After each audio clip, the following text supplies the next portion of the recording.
Hello, I'm Dr. James Gilley, and I am your instructor for Government 101, the Introduction to American Politics. In this unit, in this module, we're going to be looking at interest groups and political parties within the system. All right, so this is kind of the midpoint of our character art, looking at how we get from our political thoughts and feelings to actual political action within the system. So let's go ahead and jump right on in. And before we continue, I do want to apologize that it is raining outside, so there might be some thunder in the background, right? It's kind of a dark and stormy day. So I just want to apologize if that gets in the way, but I think we're going to be able to continue just fine. So the primary organizing unit of politics within America, the main way that we get from the ideas that we have in our system to actual political activity are tied up in this notion of interest groups. Right? These are the types of groups that let us come together to work towards political goals within this system. Working on our own, working as individuals, we're really not all that capable of accomplishing things. But when we come together and work towards political goals collectively, we find that we're much more capable of accomplishing the goals that we have within the political system. So within the United States, there are several types of interest groups that play big, important roles within the system. And so on this page, on this slide, we have kind of a list of those actors, of these interest groups that are important within the system. So kind of the first really important interest group that we see are these business groups, business lobbying groups, They represent the interests of kind of corporate America and the businesses within our system. They're kind of counterbalanced by labor groups, labor unions and the like, which represent kind of the workers' interests within the system. So it's kind of an ownership versus a worker system there. So each of those have large groups that represent their interests. We also see that are important are professional associations. What these are groups of people that don't really fit between being corporate leaders or being workers. These are things like doctors and lawyers, professors. These are any sort of profession that aren't really the business itself or the laborers, but kind of professionals. So we see large interest groups to represent the interest of professionals within the system. We also see big influence by ideological interest groups. These are groups that exist to further some sort of ideological interest, whether this be advocacy over Second Amendment rights, free speech, religious freedom, defense of the environment, any sort of ideology that you can think of. It's probably going to not just have an interest group, but a multitude of interest groups vying for and jockeying for representational interest within both the society and within government. We have a very confrontational, competitive interest group system in the United States. We also see what are called public interest groups, which are groups that seek to further the public interest. They frame themselves as working on behalf of, quote, the people, or society. These are groups that try to stand in and represent something for all of society. So like Mothers Against Drunk Driving would definitely fit into this public interest group idea. The Club for Growth, that would kind of fit in here as well. You might see environmental groups kind of frame themselves as public interest groups as well. So these are groups that do advocacy on behalf of society. You'll also see the emergence of foreign policy groups. These are groups that are very specifically interested in relations with other states and the way foreign policy should be carried out. Kind of the biggest one of these is simply a group called Foreign Policy. The Trilateral Commission would fit in here. APAC, the American Israeli Political Action Committee, that's going to be one of these foreign policy groups. Any sort of group lobbying for relationships with China, the U.S. Taiwan relationship group, that's also a big one there. So anything that's tied in some way to foreign policy, falls into this category. We also see representation for the public sector itself. The public sector itself gets represented within the system typically through public sector unions, but we see the public sector like teachers unions would definitely fall in here as well. So there are a lot of different ways of building up your interest groups, right? There's a lot of different groups and ideas that get represented within this system.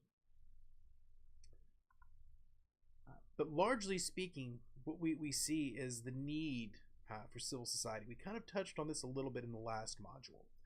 But really what civil society is are just individuals working together to accomplish goals. It doesn't have to be a political goal. It can be a civic goal. It can be, right, just sort of participating with each other. Right, I'd kind of ask you to think about, like, what sort of organizations are you a member of? Are you a member of any sort of group? That means you're a member of civil society, right? And anytime that you are a member of a group and you're participating in some sort of activity, right, this teaches you how to work with other people, right? People that are different from you, right? You may have common goals, but in large part, right, people have different life experiences, different things that they believe. So the participation within any sort of group allows for democracy to be stronger. Right, this is something that we talked about last week. Right, Robert Putnam pointed this out. Charles Murray's also pointed this out. If you want someone from the right wing to represent this as well, and they both noticed that there's a big problem of people not really participating within society as much. Right, participating in activities collectively as much. Right, we see people, right, doing more things, being part of public life. And what we don't see is that they're doing this within some sort of institutional framework. Right. This has been noticed particularly in bowling. Right now, I know that sounds kind of silly, but this represents a larger trend, right? Over the last 30 years or so, right, the number of people bowling has actually, right, gone way up. But what we haven't seen, what we've observed at the same time, is that they're not doing this within the context of bowling leagues. Participation in bowling leagues is going down. So, right, people are doing activities, but they're much more atomic, right, much more self-interested, as opposed to being a part of a group. And this causes a lot of problems with democracy. Right? We're not as willing to deal with other people as we might have been in the past. So, right, this creates a problem with civil society. And if we look at other states in the world as well, right, just creating civil society is a major problem. Right? And civil society is extraordinarily important because it allows, right, kind of access channels. Right? It allows us to do all of that interest articulation and aggregation we talked about a little bit last week, right? Bringing our interests together and letting them be heard in the political system, right? So it's through civil society that we gain our access channels into the political system, right? And right, political parties themselves, right, follow the will of civil society, right? So, right, you really can't underestimate the importance of civil society in making a democracy functional, right? This is really kind of the crux. Institutions, right, the aggregation of all these institutions together are what make a democratic system functional, right? What make a democratic system work. So what we end up seeing, right, coming out of civil society are our political parties. Our political parties in large part reflect the interest groups that we have and the interests that we have observed within society, right? So usually political parties emerge based on some sort of singular political issue. If you look at the founding of our country, our original political parties were founded, right, fighting over this issue of federalism. Right? The Democratic Republican Party, which eventually morphs into the Democratic Party that we have today, right, is very much about right, states' rights, right, making sure that states are represented within this system. The Federalists are about kind of the federal system, right? And we see those rise and fall. The Republican Party emerges to really is in large part a response to the democratic shift to states' rights. So that the Republican Party becomes much more about pushing for emancipation, right? And we see changes within these systems over time. But parties, generally speaking, emerge from interest groups, right? They come from outside of the political system and emerge as their own players within the political group from, within the political system from these interest groups. And these political parties, largely speaking, follow the cleavages that emerge within our society that we talked about last week. Right, so based on kind of the political landscape, right, parties can choose to do different things. Right, the way that parties get created can vary based on the political landscape. Now, a priori to that, right, there is the constitutional and legal way that we vote. And what we've noticed, right, what's kind of emerged, right, there's something called Duverger's law that says that in systems where you vote based on kind of a winner-take-all system like we do in America, you end up with two political parties. Now, this doesn't always have to be the case, right? In systems where you vote kind of on proportional representation, you can end up with multiple political parties. And so what this kind of ends up with is, right, within the electoral process, where do you build your coalitions, right? So in the United States, right, we actually have to build our electoral coalition, the ability to actually govern, the majority will to govern before we have our election, right? So our political parties end up being kind of what we think of as umbrella parties, right? So we've ended up with two political parties that are kind of big umbrellas or big tents that include lots of different coalitions within those big parties. All right, so we have two in the United States, two fairly large, mostly centrist parties. Right, the Republican Party is kind of our center-right party. The Democratic Party is kind of the center-left party. And within them, there's a lot of different ideological groupings. Now, in other systems out there in the world, each of those little different political groupings could be its own actor, right? Could be its own actual political party, and they would come together after the election to build a majority to govern. But that's not how we do things here in the United States, right? We've got two big political parties that are kind of big tent, have a whole bunch of different people represented within those systems. Now, the way that these parties go about getting their voters also differs. Right? Now, there's kind of two different choices that parties can make, and we've seen a shift from one of these to the other in the last 30 years or so. So prior to about 1980 or so, the political parties were what we called center-seeking, right? Or that they wanted to find the median voter, the most average voter in the political system, and appeal to that person, because society is distributed along what we call a bell curve, right? So if you find the exact middle, that's where the most number of people should be. So the two political parties, there was actually a lot of overlap in who were in those parties and what those parties represented, because they were trying to both reach and appeal to that person right in the center of society. Now, over the last 30 years, this has changed. Instead, they have started to play to their bases, and this has pulled their political beliefs further and further from each other. And this is what we call polarization, right? Finding, right, the space where you represent the most people. Instead of trying to represent the most people within the overall population, you actually try to find the right space within the political system that you best represent. So this has really pulled the two parties further and further away from each other over the last 30 years or so.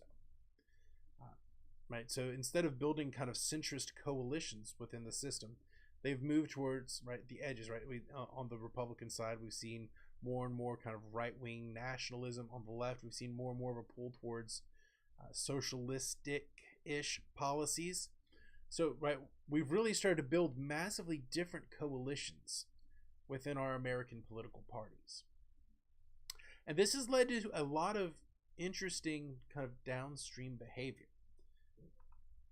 Right, what we've really seen is that political opinions might not be best represented by just one political party. Right, these two political parties don't actually really represent everyone within the system. Right, and how do we know this?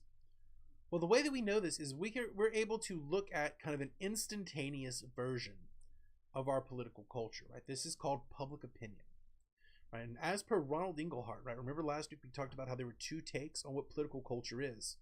Well, this week we're looking at kind of the other side of it, right? Ronald Inglehart's version of it called, right, political opinion, right? Public opinion. This is rapidly changing right? The way that we capture this is by doing polling and surveys, right? We're able to sample the population and see what it actually believes on any policy at any given point in time. Uh, this changes very rapidly, right? But over time, right, these opinions, right, as they become consistently expressed by people, morph into kind of what we call ideologies. Right? So once you start to consistently express opinions about topics, you end up with a political ideology. These ideologies are very central to the functioning of our political parties. Really, within the United States today, right, we have two major ideologies that get expressed, right? We have contemporary liberalism, which is generally tied to what we think of as progressive policies. So a lot of social choice and a lot of control over the economy, right? Government control over the economy. The government's trying to do more, right? Provide more for the people, right? To try to push a little bit more equality between people. But some of the problems that emerge from this contemporary liberalism is that it's really expensive to pay for, right? It drives up massive amounts of debt, right? In a couple of weeks, we're going to talk about, in a couple of modules, we're going to talk about how much debt has been created within the system, right, by governments attempting to do a whole bunch. Right, and it also can lend towards the government really controlling how you live, right? So liberalism itself has emerged, right, with some problems. So on the other side of this, we see what we think of as contemporary conservatism, which includes, right, the government kind of telling you how you're supposed to live your life, but generally leaving your economic life alone. Although we've seen a large deal of government intervention within the economy from the right as well. Over time, we've seen the right kind of begin to morph towards a much more isolationist, nationalist sort of view. So conservatism has major problems as well, right? Neither of these ideologies are perfect. Right? The conservatives are generally hypocrites. They want more, right? When they get into power, they also run up debts. They pay lip service to fighting debt. But then once they get in power, they run it up, right? They spend money on big projects themselves. So this creates a lot of really hypocrisy within the system. Conservatives also, right, really like to tell you how you should live your life. So both sides of this spectrum, right, really end up doing kind of the same sorts of things, which is interfering with both your personal life and your economic life. Now that's not necessarily a problem, right? Some people might perhaps enjoy that, right? What we see really though is that there's two dimensions, right? We typically think of left-right as our major political dimension here in the United States, but really that's two different dimensions. So what you see up above, how close can I get without getting cut off? Right here is what we call the Nolan chart. And what this does is it divides political identities along two different axes. Right? One about economic freedom, one about personal freedom. And really people fall into multiple or fall in different parts of this dimension, right? It's more of a, instead of just a line, right? It's a plane.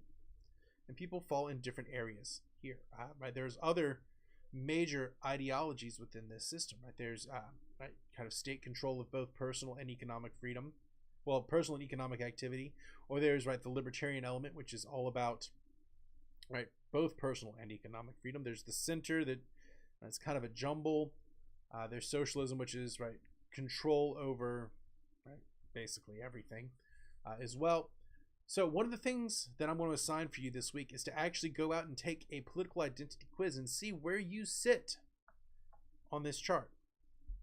That's going to be right, really an important element to this, is seeing that the two major parties might not represent what you believe. Right, and trying to figure out where it is you actually fall within the political sphere. Now, this is, again, not everything, right? There are things that cut across both personal and economic freedom, right? It really could be a multi-dimensional chart, but I think just moving from a line to a plane is enough to show you that we're not our politics don't necessarily neatly fit into the parties that we have here in the United States. So what is it that political parties actually do? What do they actually accomplish within our political system? Well, political parties actually play a very important organizational role within our political system. So one of the main things that the parties do is they actually help organize the elections and the debates that occur within our elections. The main debate system in the U.S. is sponsored by the Republicans and the Democrats, and that's why they try to keep other parties out. Right? They've essentially created a duopoly on the electoral system. Right? They decide the rules of how elections are going to be conducted within the states. Right? They help lobby for that within the states. And once these elections have been carried out, once you get into government, right, the parties do a lot of the work of organizing the actual work conducted in Congress. The parties are the ones that primarily introduce new policies, right? They're the way that they organize government and push new policy through. When they're out of power, right, they also provide opposition, right? Loyal opposition, right? They want the U.S. to do well, but they have a different view on how the ideology should play out.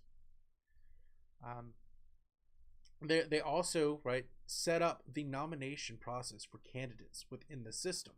And there's three ways they can go about doing this, right? They can hold an open primary where anyone can vote for either party, right? People in parties. They have closed primaries that really silo them off to Republican primaries and Democratic primaries. Or you can do the caucus system, which really occurs within the party system, where you actually go and debate with the other members of your party who should be your nominee. Those take a long time. We'll talk about that a little bit more in the next module. Parties also do a whole lot to represent people within this system. And there's a couple of different ways they can do this, right? They can, one, be ideologically representative, right? If you fall within the kind of the more narrow definition of what these parties do now. But they also help organize constituent representation. Like within your district, you know who actually represents you. You can go to Washington and actually see them and have your problems addressed. So something also interesting to consider here is the fact that there are minority parties within the U.S. There are other parties that might better represent you ideologically speaking. Now, they can't represent you constituent-wise because none of these have elected members of Congress. No president is a member of one of these minority parties. But they do more possibly ideologically represent, right, people much better. The libertarians, right, are much more about, right, both free markets and free minds, personal freedom and economic freedom. This might be more in line with people that generally identify with the Republican Party, but Democrats also could perhaps better be represented by the libertarians. It's kind of interesting that in kind of the modern political landscape, the Libertarian Party has ended up as kind of the center of the political spectrum, advocating for more freedom for everything. Used to be they're considered way off the spectrum. Now they're kind of in the middle. Kind of the flip side of that are the Green parties, which are supposed to be much more democratic, but which are also very much about protecting the environment, right, first and foremost. There's pirate parties that, right, the Pirate Party has emerged, which represents kind of technological advancement and, right, privacy, data privacy, was especially prevalent, right, kind of in the post-Snowden era, as well as a multitude of other parties. There's an opportunity for you to do a bonus here. If you want a little bonus credit for this course, go out and write me a 300-word response paper about another political party's platform and whether or not you think it's a good platform, whether you think it's more representative of perhaps your own personal politics or other people's politics. I'd prefer if you didn't use the Libertarians, Greens, or Pirates. Find another American political party and see what it's about. That's an opportunity for you to do a bonus, so check in on that. Now, the parties themselves have their own institutional structure, right? They function as institutions on their own as well. The way that they're organized is kind of a two-silo system, right? There's the national party, and then there's the state parties. The national party, right? The national party conventions, like the Republican National Convention or the Democratic National Convention, really exists to guide the party, right? Think of this as a sailboat. Well, not a sailboat, like one of those old Viking vessels. The national parties are the people that steer the rudder, right? They actually direct where the ship is going. And then at the state and local level, those are the people doing the rowing to actually push the boat forward. So the national party selects leadership and really guides the party in the direction it's going to go.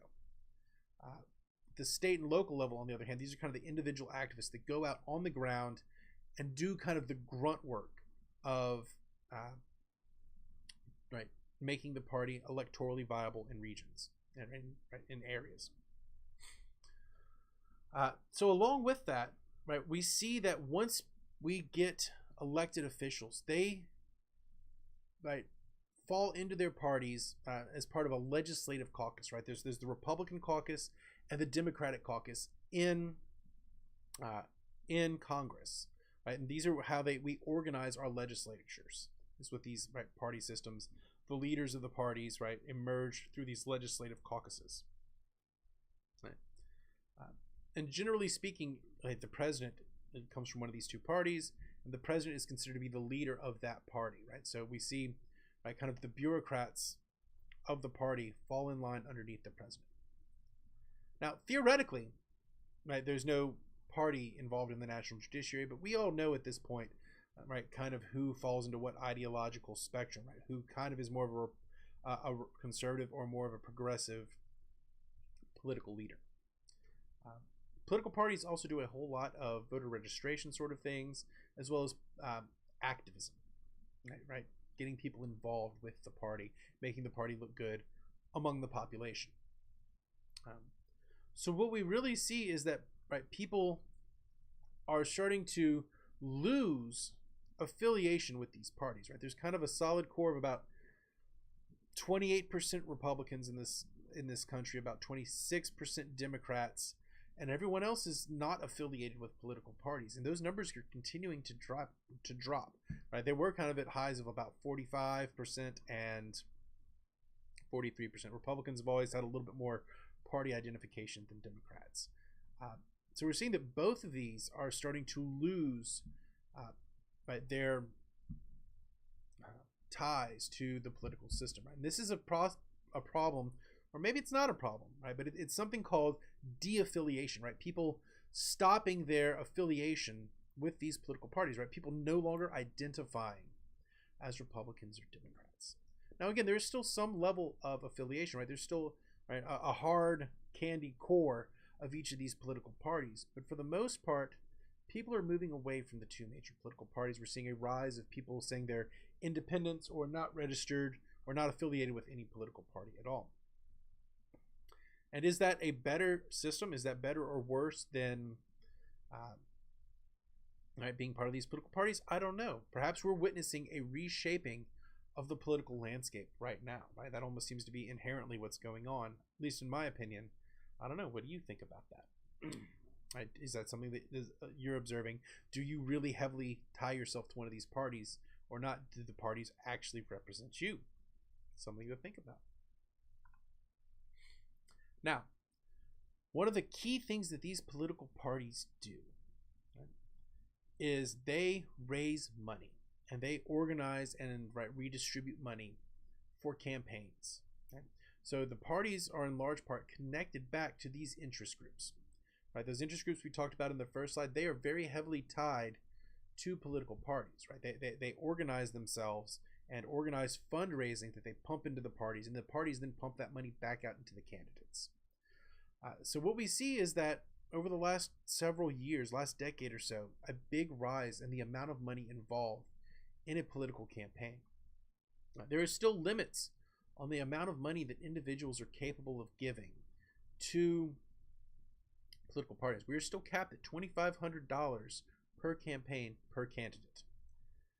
But in the wake of several different Supreme Court cases, we have now seen the creation of political action committees, which are able to coordinate and bring together all this money and bundle it and give it out. Right? These essentially become moored political activity. Right? And donations to political action committees are not limited by individuals. Right? These are essentially unlimited donations given to parties or candidates. They can't come from individuals. But they can come through these corporations. Right? These essentially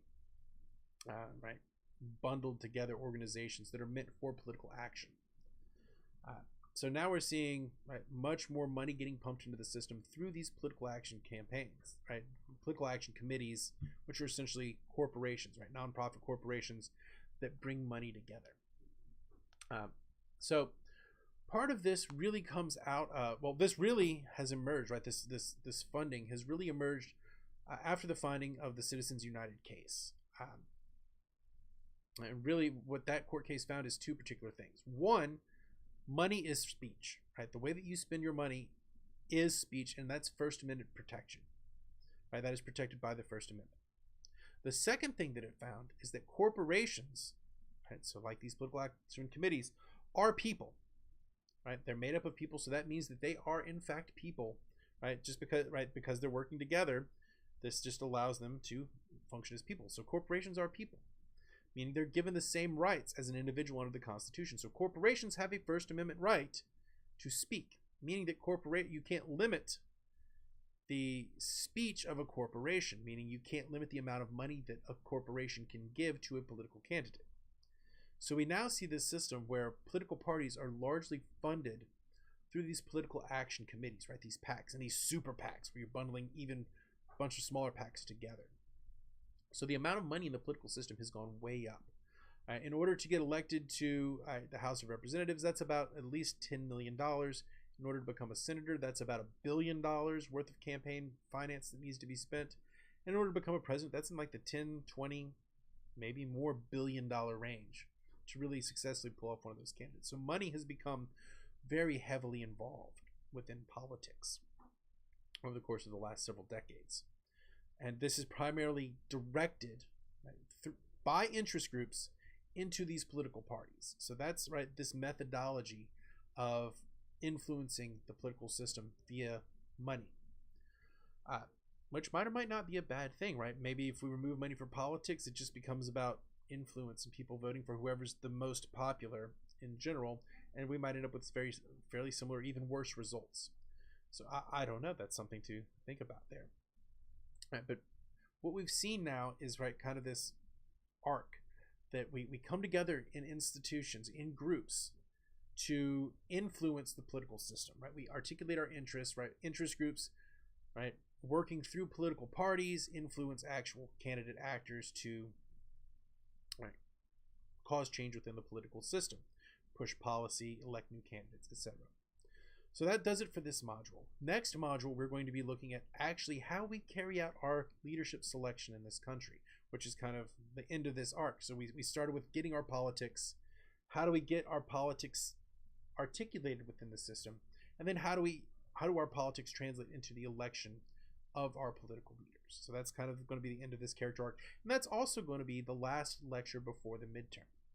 So that'll be our last module before we do this midterm. So we'll have a midterm review after that module, right before we do our midterm exam. So I hope you all have a great day, and I'll catch you in the next module.